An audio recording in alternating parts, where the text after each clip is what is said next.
En este video te quiero platicar cómo yo viví la depresión y cómo salí de esa depresión. Todo empezó cuando me hice consciente de que estaba deprimido, o realmente ni siquiera sabía que estaba deprimido, porque lo que yo sentía era mucha tristeza, me sentía muy solo cuando yo tenía aproximadamente 11 años. Y recuerdo que sentía que que realmente era algo tan pequeñito que necesitaba de muchas cosas para poderse sentir bien, muchas cosas externas. Me acuerdo que lloraba muchas veces en las noches y porque me sentía muy solo, quería algo, quería compañía. Y no es que no la tuviera, yo viví en una familia, soy el hijo más chico de cuatro hijos, y vivía con mi mamá, porque mis papás se habían divorciado. Y entonces vivía con mucha necesidad de cariño, pero no sabía cómo pedirla, de cariño, de atención. Entonces, cuando uno está en este estado, se pone a pensar muchas cosas, ¿no? El cerebro se pone a trabajar. ¿Cómo puedo obtener eso que creo que me falta? Y la imaginación de un niño pues va más allá, ¿no? Entonces algo que yo me ponía a imaginar muchas veces era que quisiera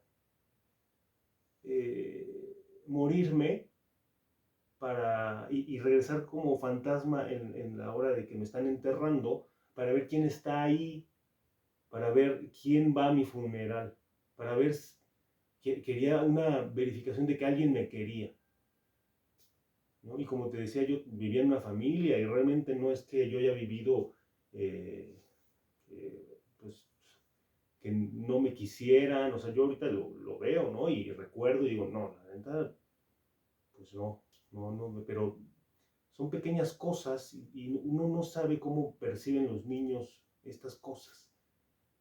Eh, entonces, realmente esta falta de eso externo que yo creí que me faltaba, pues fue avanzando, ¿no? Y entonces ya después crecí un poquito más, y otra cosa que se me vino a la mente, dije,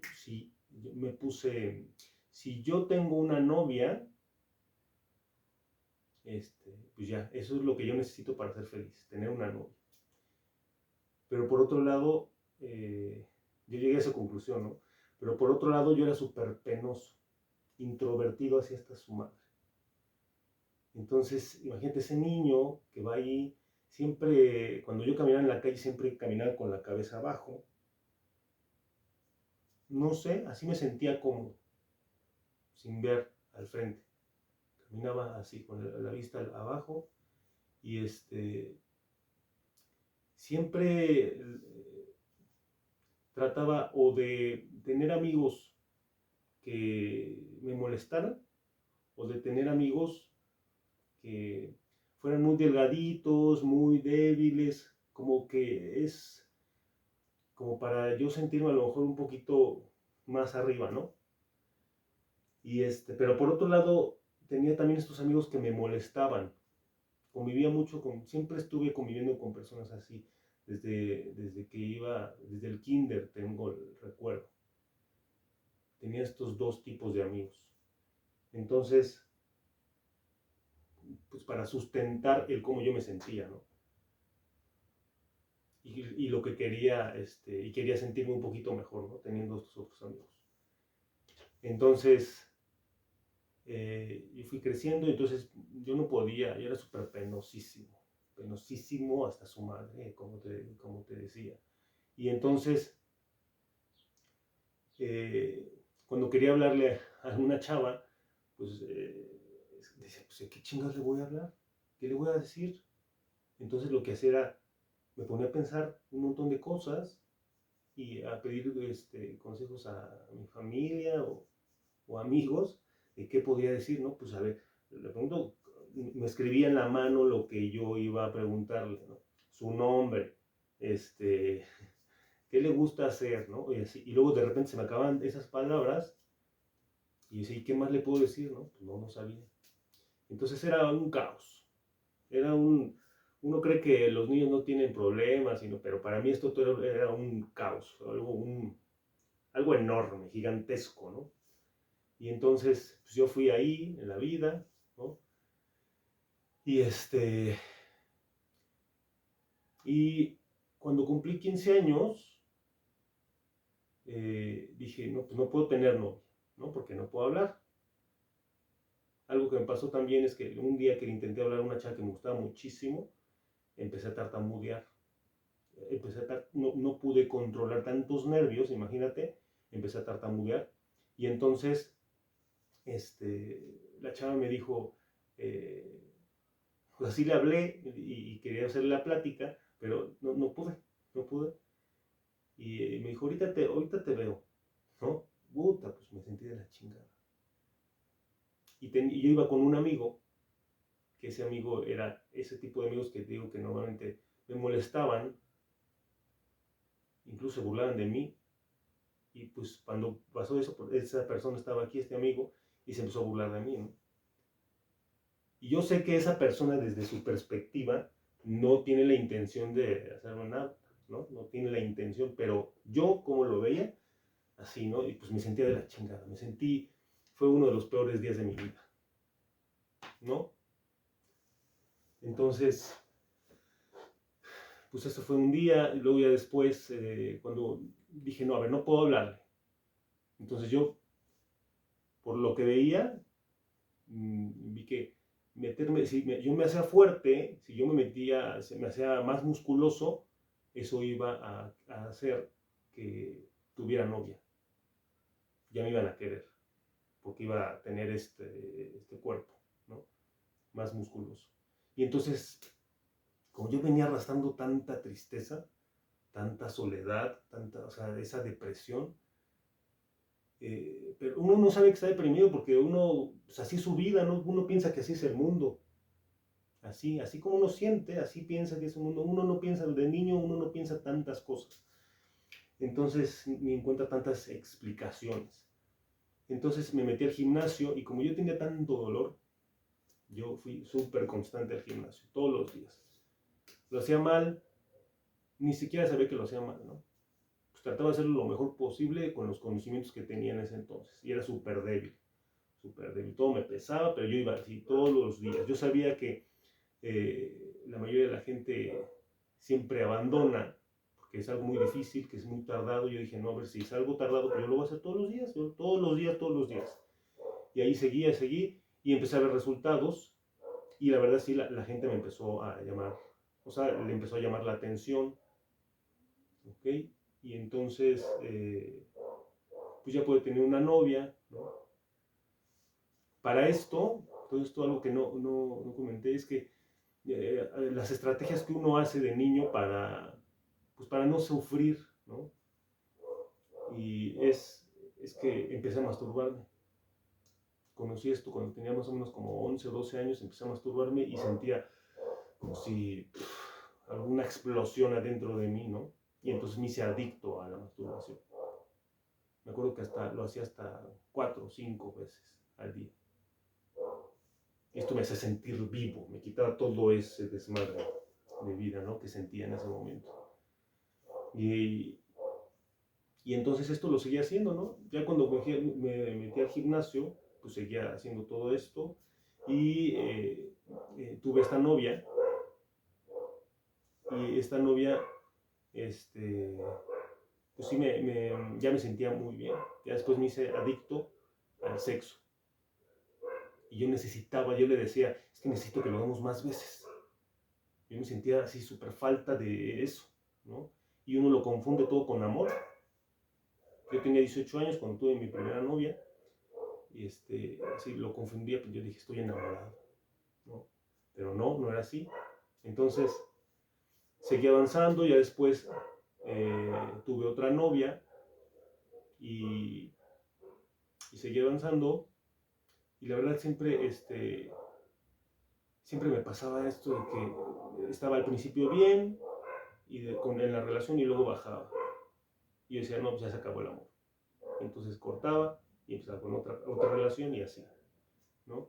Y después lo que empecé a hacer es que no nada más tuve una pareja, dije, pues sí, son pues, cosas que uno piensa, ¿no? Entonces, pues empecé a tener dos parejas al mismo tiempo. Y estas dos parejas, déjame ver ya, a ver si puedo hacer que se caigan un poquito los perros.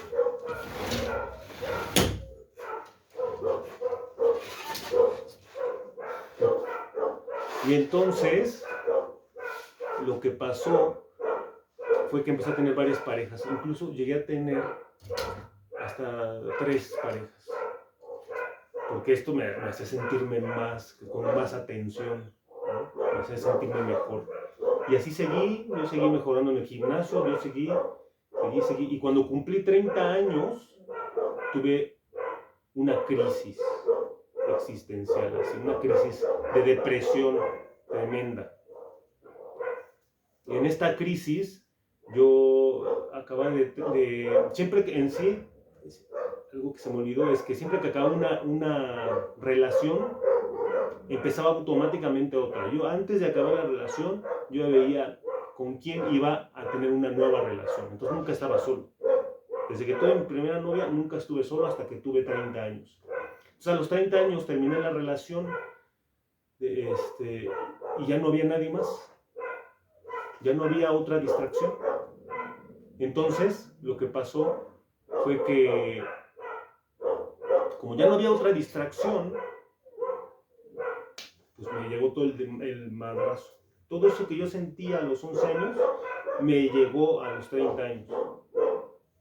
Yo pensaba que extrañaba a esta persona, pero esta persona ya no quiso regresar conmigo.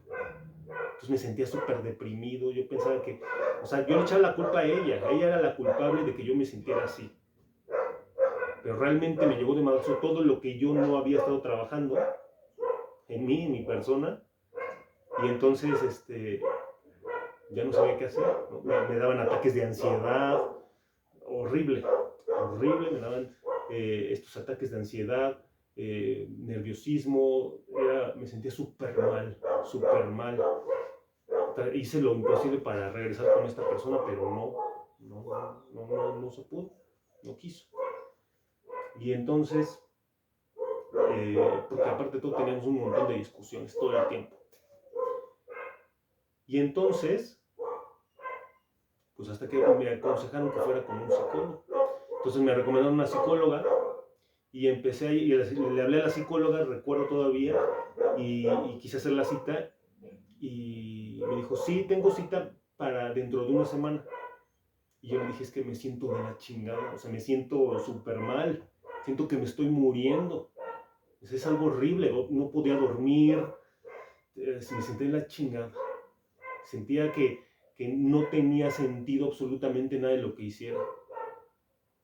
Entonces, ahí estaba estudiando yo una carrera y ya no quería ir a la carrera, estaba terminándola ya. Y entonces me sentía fatal. Y me decía, esta persona me dijo que dentro de una semana, y yo dije, no, pues es que yo me estoy muriendo en vida, tengo estos ataques de ansiedad. Y dije, y me dio una técnica para calmar esos ataques de ansiedad, de respiración. Y sí, sí me ayudaba, pero acababa la respiración y a los 5 minutos me daba otro ataque de ansiedad y era algo horrible. Entonces, te digo, yo no le encontraba sentido a mi vida, el por qué hacía todo, para qué, o sea, dije, ¿para qué quiero una relación? Si me va a pasar esto, ¿para qué? O sea, ¿qué sentido tiene mi vida? Todos los conceptos que me habían dicho no habían servido para nada. O sea, todo lo que me dijeron de chiquito que era la felicidad, yo lo veía como una pendejada, una tontería. Yo no quería eso, se me hacía muy poca cosa. La vida se me hizo así, ¿no? Entonces, ya después de esto, fue cuando empezó realmente el cambio. O sea, sí me sentí mejor cuando empecé a entrenar. Sí, o sea, la verdad es que sí te sientes mucho mejor. Pero eso se quedó a medias. Ya después de esto empecé a construir el concepto que yo realmente debería de tener de mí, ¿no? Empecé a enriquecer esto de lo poco que me sentía, que a lo mejor con el gimnasio me sentí un poquito más, ¿no? Pero era un engaño todo esto, ¿no? Entonces realmente ahí fue cuando construí este concepto de mí y esta confianza que ahora tengo, que fue lo que me hizo realmente sentirme al 100. O sea, porque ya entrenaba, ya me cuidaba, ¿no? Comía bien. Y ahora esto otro que me abrió la cabeza, me hizo realmente darme cuenta de quién era yo y de todo lo que podía lograr. Aquí fue donde empezó realmente esto. Entonces yo ahí me di cuenta que lo que realmente sentía y todo esto que me había pasado había sido una bendición. Porque si no yo seguiría en esa inconsciencia, en ese camino sin rumbo, ¿no? Entonces, encontrar el propósito de tu vida, eso es lo que realmente te hace sentir vivo. No acabar una carrera, no casarte y tener hijos, no. Y yo tengo hoy, a mis 38 años, tengo un bebé de 2 meses. Y vivo con mi pareja, pero yo sé que eso no es mi propósito en la vida, eso es algo que se da. ¿Sí? Entonces realmente mi propósito en la vida es algo más grande, es ayudar a los demás. Ayudarlos a que salgan de ese problema que yo he pasado, todos esos problemas que yo he pasado, y ayudarlos a salir de ahí. Ese es mi propósito, por algo me pasó todo esto. ¿Sí? Entonces, esto es lo que quería compartirles, mi experiencia de cómo viví esta depresión y cómo salí de ella. Y sigo trabajando ahorita, igual. Esto es un hábito realmente. El trabajar en uno mismo es un hábito que es diario. No tiene final, nunca llegas a un nivel máximo. Esto es un hábito que tiene que seguir. Cuidar tu cuerpo, tu alimentación, tu disciplina diaria, ¿no? Porque la disciplina hace que tú aumentes todavía más ese nivel de confianza que tienes en ti mismo. Y el trabajo personal, espiritual, todo esto enriquece realmente lo que tú eres y tu confianza en ti mismo y evita que tengas estos episodios de crisis que no quieres sentir, ¿no? El trabajar cómo controlas tus emociones, tus pensamientos y no dejas que te lleven a divagar y pensar en otras cosas, ¿no? Cómo te ayudas a no vivir en el pasado, y si lo vas a recordar es porque algo vas a trabajar, algo conciso, preciso, ¿no? Y te tratas de no preocuparte por cosas que pueden llegar a pasar, cosas del futuro, y te quedas aquí, porque aquí es donde realmente puedes disfrutar de todas las cosas. Aquí es donde realmente puedes hacer algo al respecto. No en el pasado ni en el futuro, sino aquí. Entonces, esto es lo que yo te recomiendo, esto es lo que voy a estar compartiendo, cómo puedes salir de esa depresión, mejorándote a ti, llevándote a tu mejor versión física, mental y espiritualmente.